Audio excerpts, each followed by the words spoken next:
Welcome to our YouTube channel. In today's session, we will discuss one of the important and current topic, that is frictionless credit. So before we discuss the meaning of frictionless credit, let's discuss the need.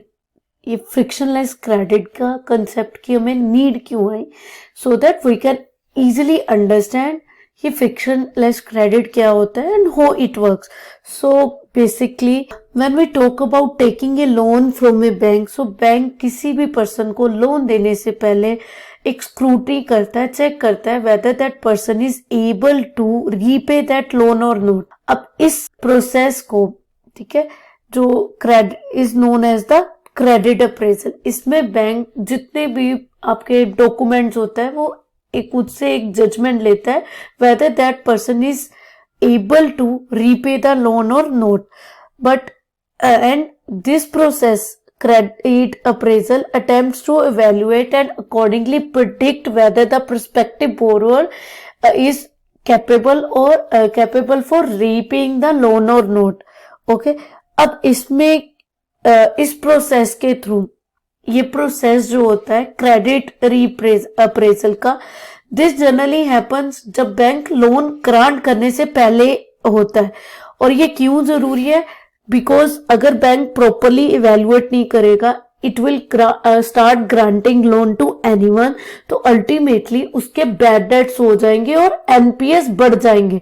अब NPS अगर bank के non performing assets बढ़ते जाएंगे, लोग loan repay नहीं करेंगे, तो ultimately bank को इनकम को वो इफेक्ट करेगा और उनकी बैलेंस शीट भी इफेक्ट होनी स्टार्ट कर जाएगी.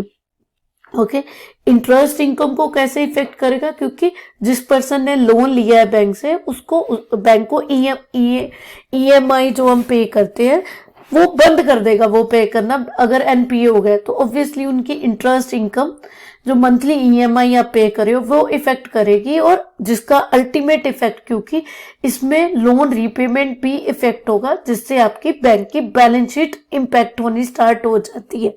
So that's why credit appraisal जो होता है लोन ग्रांट करने से पहले, it's very important for a bank. And credit appraisal जो है 3 मेन पिलर्स पे डिपेंड करता है. Main, the problem of adverse selection. जैसे मैंने आपको बताया ही कि अगर बैंक प्रॉपरली इवेल्युएट नहीं करेगा तो अल्टीमेटली पुअर सिलेक्शन के कारण किस ऐसे बंदे को दे देगा loan which is not able to repay. So it addresses the problem of adverse selection. Second, bank का जो रिस्क है, एक्सपोजर जो है, उसको ये इनहेंस कर देता है अगर आपने प्रॉपरली इवेल्युएट करके किसी पर्सन को नहीं लोन दिया. एंड लास्टली, ये असेसमेंट ऑफ डिफॉल्ट रिस्क, कि कितने लोग लोन रीपे नहीं कर पाएंगे, डिफॉल्ट कमिट कर सकते हैं, उसको भी अब क्रेडिट अप्रेजल से हम जज कर सकते हैं कि अगर प्रोबेबिलिटी ज्यादा हो गई, सो मोस्टली बैंक उन पर्सन को लोन ग्रांट नहीं करता. तो दैट्स व्हाई क्रेडिट अप्रेजल जो प्रोसेस है, it's very important from the perspective of A bank, जो कि आप बैंक जो है किसी पर्सन को, बोरोवर को लोन देने से पहले कंडक्ट करता है. अब होता क्या है इसमें, अब आरबीआई ने ये ऑब्जर्व किया कि जो ये क्रेडिट अप्रेजल के लिए इंफॉर्मेशन चाहिए होती है, जिसके बेसिस पे कोई भी बैंक जो है डिसीजन लेगा, it rest with various entities like central and state government. Even in some case आपकी म्यूनिसिपैलिटी के पास भी रिकॉर्ड्स होते हैं related to the land, for example. फिर बैंक्स के पास कुछ इंफॉर्मेशन होती है, किसी दूसरे बैंक के पास इंफॉर्मेशन होती है. जैसे आपने एसबीआई में लोन अभी अप्लाई किया है, लेकिन आपने उससे पहले से एक्सिस बैंक से लोन लिया हुआ था, तो एक्सिस बैंक के पास वो इंफॉर्मेशन है जो कि एसबीआई को चाहिए होगी in order to take a decision. ऐसे ही बहुत सारी क्रेडिट कंपनीज होती हैं, क्रेडिट इंफॉर्मेशन, जैसे हमारा सिबिल स्कोर आ जाता है, जो डिजिटल आइडेंटिटीज लाइक आपका पैन नंबर हो गया, फिर आपका आधार कार्ड हो गया, ये डिफरेंट एंटिटीज के पास ये क्रेडिट अप्रेजल के लिए जो इंफॉर्मेशन हमें चाहिए होती थी, दैट रेस्ट विद देम.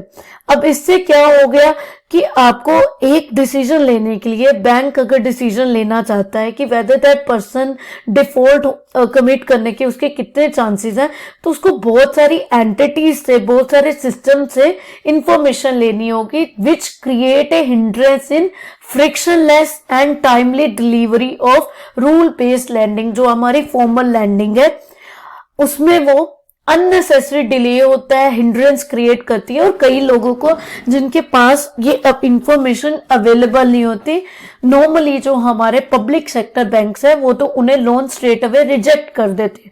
सो इसीलिए इन्हीं चीजों को ध्यान में रखते हुए आरबीआई ने एक इनिशिएटिव लिया which is known as the frictionless credit. अब frictionless credit is a borrowing approach, ठीक है, बोरो करने की अप्रोच है that seeks to streamline the lending process for consumer. जो भी लोन लेना चाहता है बैंक से, बोरोवर जो भी है, उसको एक सीमलेस, बिल्कुल स्ट्रीमलाइन प्रोसेस के थ्रू लोन अवेलेबल हो, कोई हिंड्रेंस ना हो, इजीली असेस हो उसके पास लोन का। ओके, उसको एक अथॉरिटी से दूसरी अथॉरिटी के पास, एक डिपार्टमेंट से दूसरे डिपार्टमेंट के पास भागना ना पड़े, अननेसेसरी अपनी जो कॉस्ट है वो इन्वॉल्व ना करनी पड़े, चाहे मॉनेटरी कॉस्ट हो चाहे टाइम की फॉर्म में कॉस्ट हो, वो सेव कर सके। That is the basic function, basic purpose of frictionless credit. अब फ्रिक्शनलेस क्रेडिट ये आरबीआई करेगी कैसे?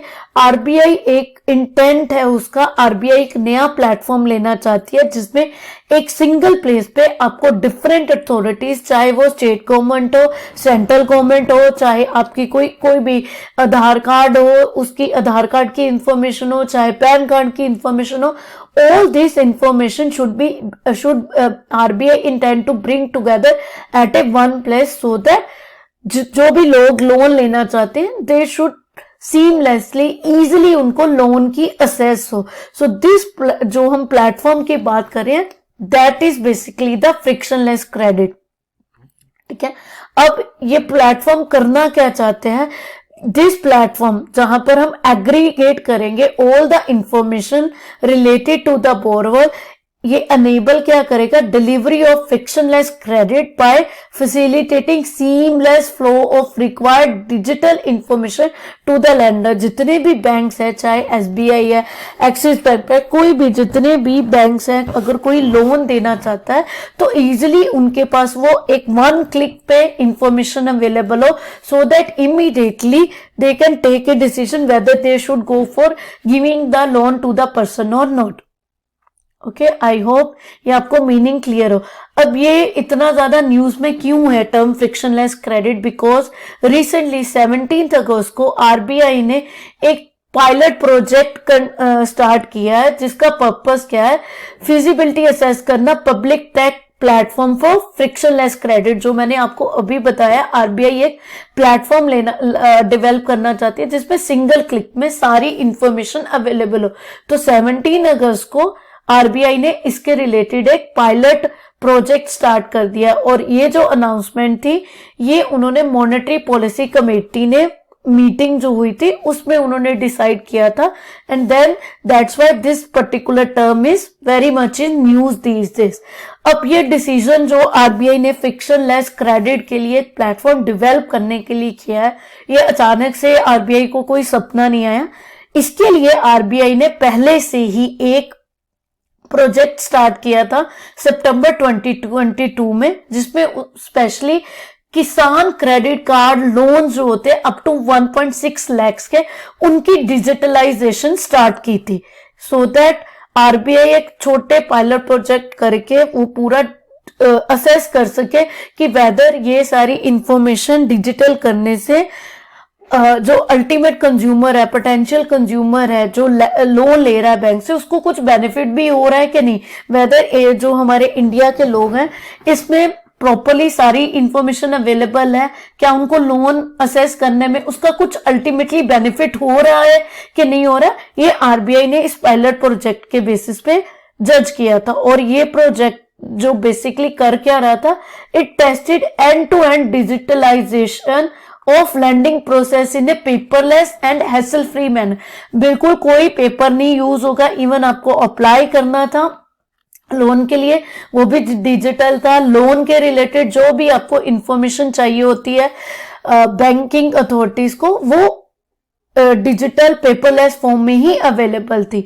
तो उसी से ये प्रोजेक्ट जो था बेसिकली मध्य प्रदेश, तमिलनाडु, कर्नाटक, उत्तर प्रदेश और महाराष्ट्र के कुछ सिलेक्टेड डिस्ट्रिक्ट्स में स्टार्ट हुआ था।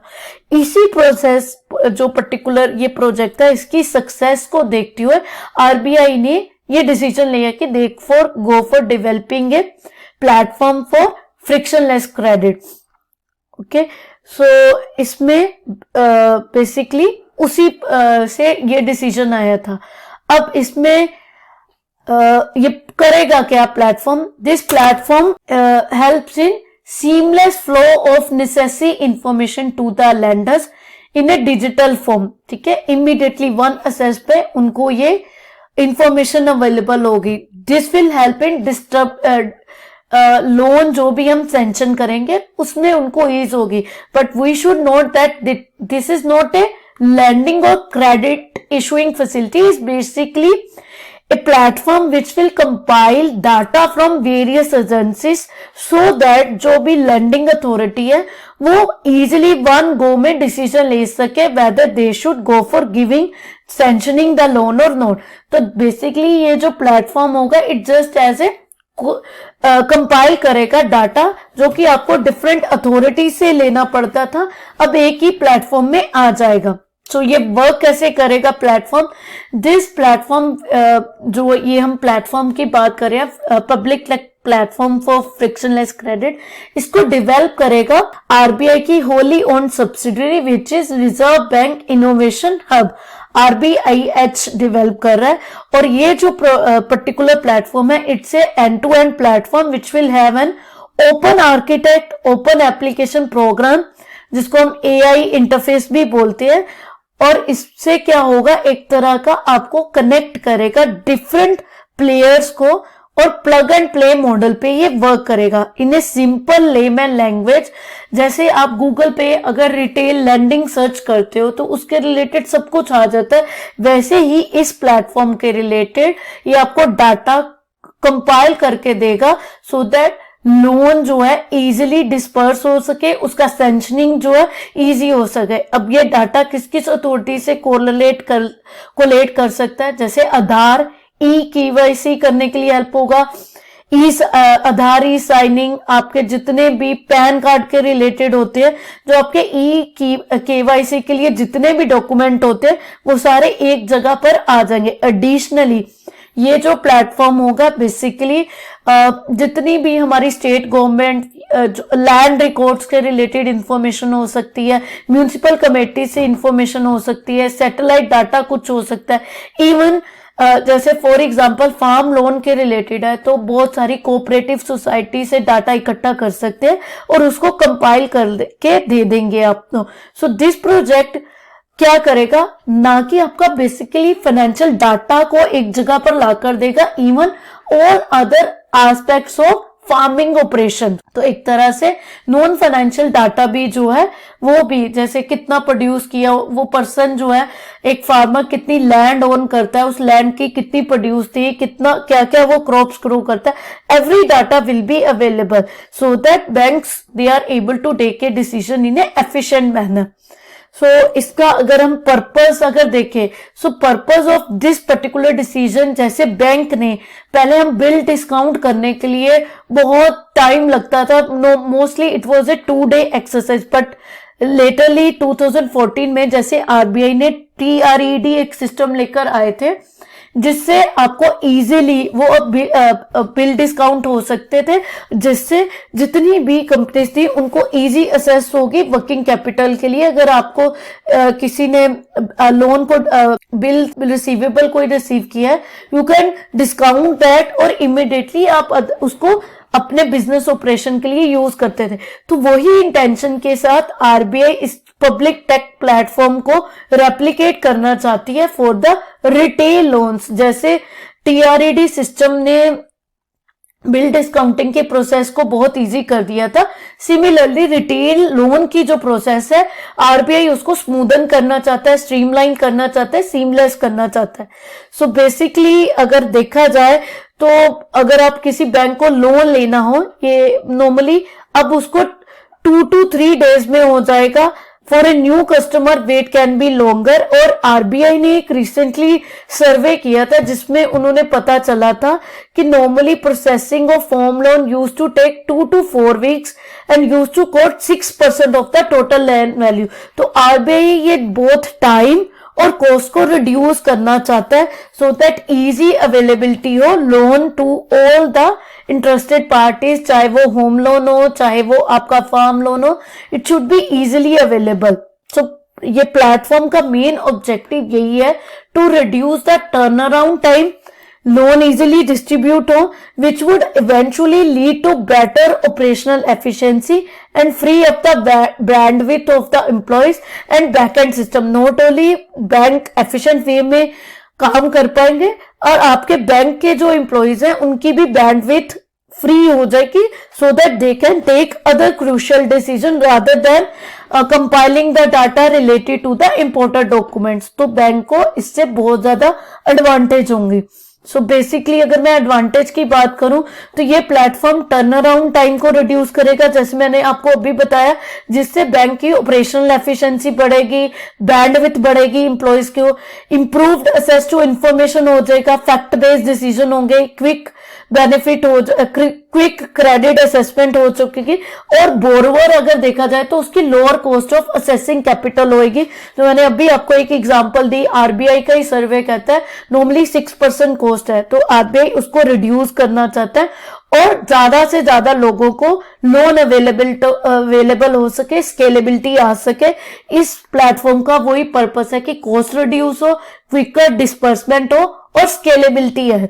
But as you know India जैसे कंट्री में कोई भी हम प्रोजेक्ट लेकर आते हैं तो उसके साथ कुछ एसोसिएटेड चैलेंजेस भी होते हैं। अब इस प्रोजेक्ट के साथ भी चैलेंजेस क्या हैं कि जैसे टायर 3 सिटीज में बहुत सारे लोग होते हैं जिनके पास प्रॉपर डॉक्यूमेंटेशन नहीं है। लाइक फॉर एग्जांपल अगर मैं प्रॉपर्टी लेकर डॉक्यूमेंट की ही बात करूं तो बहुत सारे लोगों ने रजिस्ट्री ही नहीं करवाई होती है, कच्चा पेपर होता है जिसको यूज करते हैं। अब उस केस में इंफॉर्मेशन आप सिस्टम में कैसे लेकर आओगे, उन पर्सन्स की लैंड के रिकॉर्ड्स कैसे करेंगे, जब तक लैंड का रिकॉर्ड ही नहीं डिजिटलाइज फॉर्म में अवेलेबल है तो बैंक कैसे डिसीजन ले लेगा। Second thing is that RBI की जो इंटेंशन है is to ensure even such category जिन लोगों के पास टायर 3 सिटीज में भी है, they can get formal access to credit. तो वो डाटा कंपाइल करना, डाटा एक जगह पर प्लेटफॉर्म के लेकर आना एक बहुत बड़ा चैलेंज है। But slowly RBI is taking a new initiative to improve the not only services for the borrowers, even employees के लिए ये प्लेटफॉर्म बहुत बेनिफिशियल होगा। होप सो इसमें और चेंजेस आए, आरबीआई ये प्रोजेक्ट सक्सेसफुल हो और हमें 1 क्लिक में एज ए एम्प्लॉय आप बैंकिंग एम्प्लॉयज को वो डाटा अवेलेबल हो so that they can take decision in efficient manner और बोरोवर को जिससे हेल्प हो। आई होप ये आपको टॉपिक क्लियर हो। इन केस आपको कोई भी डाउट है, any question you have, kindly post it in the comments. और अगर आप कोई और करंट टॉपिक पे वीडियो चाहते हो kindly let us know. Thank you for watching, thank you for supporting our channel.